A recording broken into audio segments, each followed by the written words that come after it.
Bientôt, la COP21, la grande conférence de l'ONU sur le climat. Et à quelques semaines de ce rendez-vous crucial qui se tiendra à Paris, fin novembre, TV5 Monde a décidé de vous donner les clés pour en comprendre les enjeux. Derrière les beaux discours, derrière la négociation, il y a des intérêts économiques extrêmement puissants en jeu. Et que c'est un peu ces intérêts économiques aujourd'hui qui nous empêchent de mieux lutter contre le dérèglement climatique. L'Afrique fait entendre sa voix de plus en plus clairement et on espère qu'on sera enfin entendu pour Paris. Bienvenue à bord du train du climat. En direction des villes de France, venez nombreux rencontrer les chercheurs et spécialistes du climat. L'idée, c'était vraiment en amont de la COP21, aller à la rencontre du public, susciter des échanges sur les choix qui peuvent être faits pour le futur pour essayer donc de limiter le réchauffement climatique. Si on voit actuellement le texte de négociation qui est sur la table de Paris, le mot énergie n'est pas du tout présent, ni énergie fossile, ni énergie renouvelable. Donc on sait que derrière, il y a des lobbies qui sont présents. Alors que les opportunités sont là, on nous fait croire qu'aujourd'hui, les énergies renouvelables coûtent très cher à nos économies, mais c'est faux sur toute la ligne.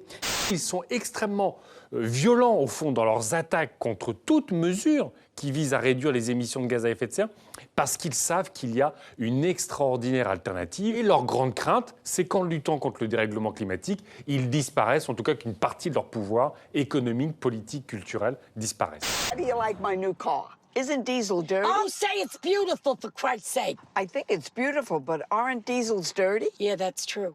Oh, that used to be dirty. This is No, 2015. C'est une arnaque en bande organisée. Ils ont triché, ils étaient sur des taux jusqu'à 40 fois supérieurs à la norme américaine, 20 fois supérieurs à la norme européenne. La TRI, un concept signé Jérémy Rifkin, l'économiste qui murmure à l'oreille des puissants.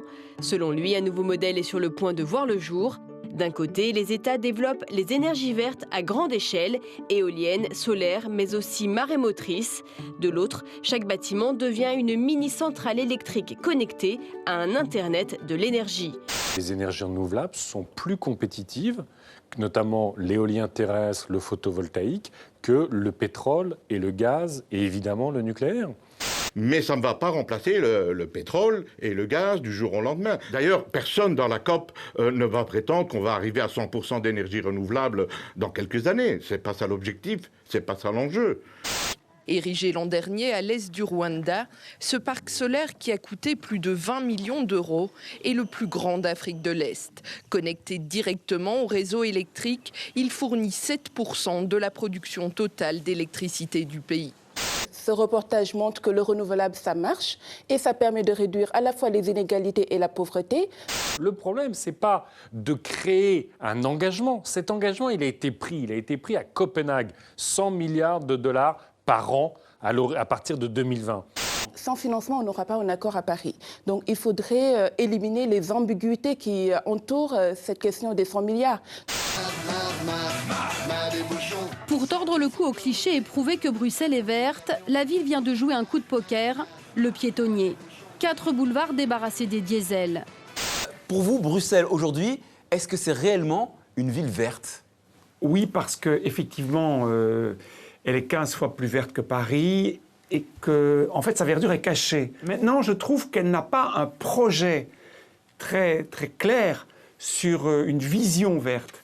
Ça fait 20 ans qu'on entend qu'il est temps de prendre soin de notre planète et de l'environnement. L'enjeu est d'enfin s'unir pour dire d'une seule voix. C'est votre dernière chance de nous prouver qu'on ne vous a pas élus pour rien. Merci à vous de votre fidélité. À très bientôt et prenez soin de la planète. Elle le mérite.